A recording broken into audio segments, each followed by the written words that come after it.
दोस्तों नमस्कार। आपका अपना चैनल बाजार की बातें पर। आज ट्रंप को ये समझ में आने लगा है कि अब यूएसए का इकोनॉमिक नीचे की ओर जा रहा है और वे किसी भी शर्त पे युद्ध विराम की ओर बढ़ना चाह रहे हैं। ये समझ में आ गया है कि उनका जीडीपी से लेकर के उनके कंट्री का इकोनॉमिक हालत बुरे कंडीशन में जा रहा है। अब यदि इस युद्ध को और लंबा चलाते हैं तो उनका देश में ही उनका खुद विरोध का सामना उन्हें करना पड़ सकता है। तो इसलिए वे चाह रहे हैं कि ईरान से किसी भी प्रकार से हॉर्मुज मैटर को लेकर के समझौता हो जाए, पर दूसरी ओर यूरेनियम को वे छोड़ना नहीं चाह रहे हैं, उसे नष्ट करना चाह रहे हैं या फिर उठा करके अपने पास अपने यूएसए में ले जाना चाह रहे हैं। ईरान दूसरी ओर अडिग है, अड़ा हुआ है। यदि ऐसा करते हैं तो इसका अंजाम बहुत बुरा होगा।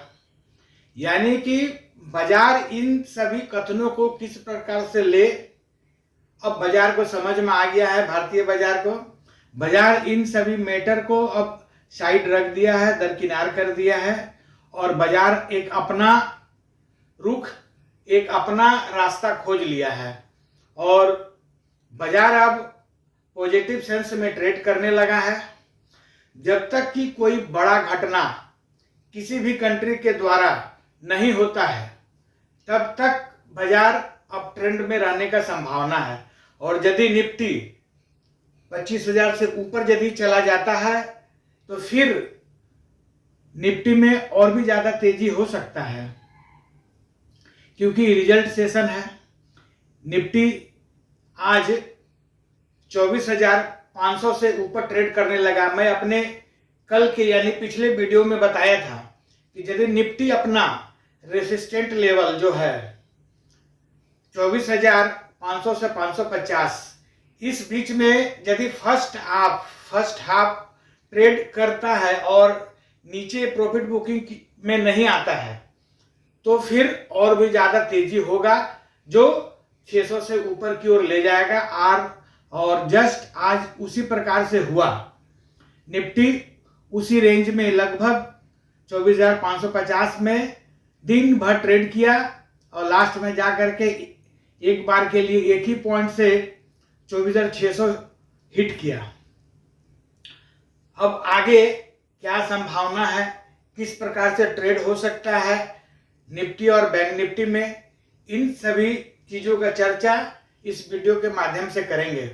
आपसे रिक्वेस्ट है कि हमारे चैनल को यदि अभी तक सब्सक्राइब नहीं किए हैं तो प्लीज सब्सक्राइब कर ले। आपका एक सब्सक्रिप्शन हमारे लिए बहुत महत्वपूर्ण है और महत्व रखता है। आपका सहयोग हमारे लिए जरूरी है, इसलिए आप यदि अभी तक सब्सक्राइब नहीं किए तो कर ले और वीडियो अच्छा लगे तो लाइक और शेयर जरूर कीजिएगा। हमारा बताया हुआ लेवल लगभग रोज सटीक निकलता है यदि वॉच कर रहे होंगे तो। जो मैं बता रहा हूं लगभग वह बाजार में होता है अगले दिन। अब अचानक किसी कारणवश कोई बड़ा न्यूज हो जाए, कुछ अनहोनी, तो सारे के सारे जितने भी एनालिसिस करने वाले सभी के फेल होते हैं उस जगह पे। वरना जो कैंडलस्टिक में दिखता है मैं उसी लेवल को आपके सामने रखता हूं। पहले मैं 3:30 के बाद जब मार्केट क्लोज होता है कैंडलस्टिक का अध्ययन करता हूं, निफ्टी बैंक निफ्टी का। उसके बाद जाकर के कुछ और जो चीज है आरएसआई और भी जो है वो सारा चीज स्टडी करने के बाद मैं अपना लेवल आपके सामने रखता हूं, बताता हूं। तो आइए कल के लिए निफ्टी का क्या रेंज हो सकता है। यदि नीचे की ओर जाता है तो इमीडिएट सपोर्ट जो है 24,480 और उससे नीचे जाता है तो फिर 24,350 और उससे नीचे गया तो फिर तीसरा एक बड़ा सपोर्ट है 24,240। शायद निफ्टी ऊपर ही खुले गैप अप में और ऊपर ही जाए, ऐसा कैंडलस्टिक में दिख रहा है, पर यह जरूरी भी नहीं है क्योंकि आजकल एक दिन नीचे एक दिन ऊपर तो समझना बड़ा कठिन हो गया है कि मार्केट किस ओर रहेगा, कब क्या न्यूज आ जाएगा।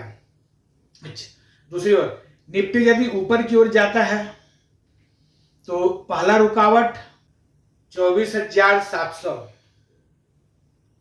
और दूसरा बड़ा रुकावट 24,800, और उससे क्रॉस करता है 24,800 को तो फिर 25,000 अगले हफ्ता ज्यादा चांस है कि होने का संभावना है।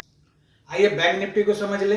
बैंक निफ्टी यदि नीचे की ओर जाता है तो इमीडिएट सपोर्ट 57,000 और उससे नीचे गया तो 56,700 जो आज का लो भी है लगभग में। यदि बैंक निफ्टी ऊपर की ओर जाता है तो अब जो रुकावट का काम करेगा 57,800 और उससे ऊपर गया तो 58,000 दूसरा बड़ा रुकावट है, और यदि 58,000 से ऊपर ट्रेड करने लगता है तो फिर 59,000 की ओर बढ़ जाएगा बैंक निफ्टी। पॉइंट को मार्क कीजिए, ट्रेड कीजिए। पर मैं हमेशा बोलता हूं कि ट्रेड को अवॉइड कर सकते हैं तो कीजिए।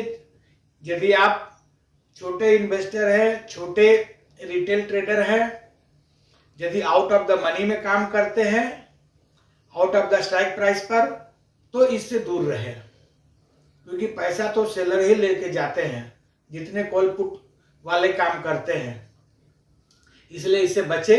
सेबी के डाटा के अनुसार भी जितना लॉस रिटेल ट्रेडर देते हैं वो सारे पैसा जो है, जो बड़े बड़े प्लेयर होते हैं, स्मार्ट प्लेयर, उन्हें जाता है।